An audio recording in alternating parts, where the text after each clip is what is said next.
Hi friends, be persistent, patient, and never give up in learning. A chemical reaction is a process in which one chemical substance changes into another.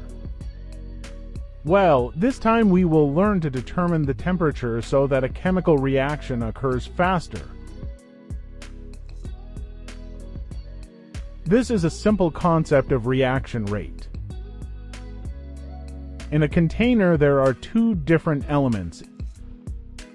Each element moves randomly. At some point, the two particles will collide with each other. It is possible that the two particles will bounce in the other direction.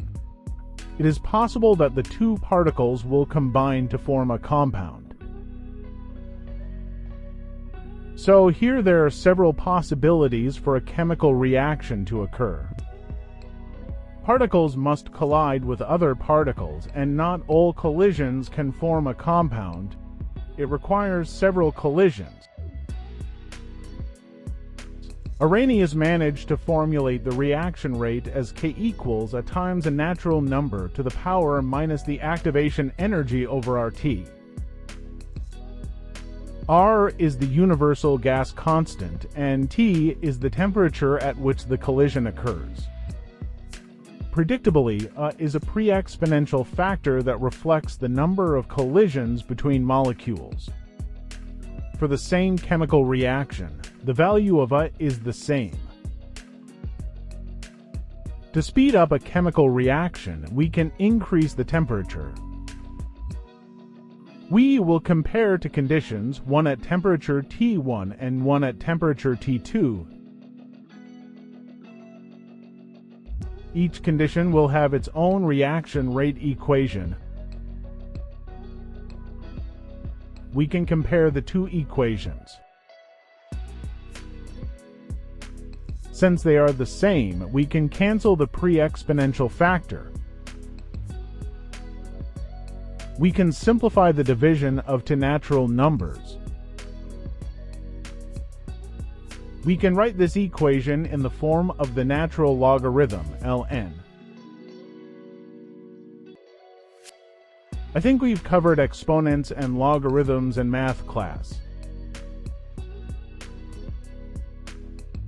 Now let's look at some of the values listed on the worksheet. The kTa value is for times K1. The activation energy is 50,200 kilojoules per mole. The initial temperature is 25 degrees Celsius. This is important. Energy is calculated from temperature in Kelvin. For the universal gas constant, choose the one that contains joules, moles, and Kelvin. The value of R is 8.31 for joules per mole Kelvin. Up to this point, we only need the ability to use a scientific calculator. If I'm not mistaken, T is around 319.9 Kelvin when written to 1 decimal place. Since the answer choices are in Celsius, subtract 273 from the temperature value. The result is 46.9 degrees Celsius.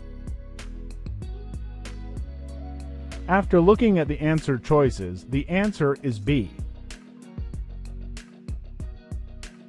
Happy learning, everyone!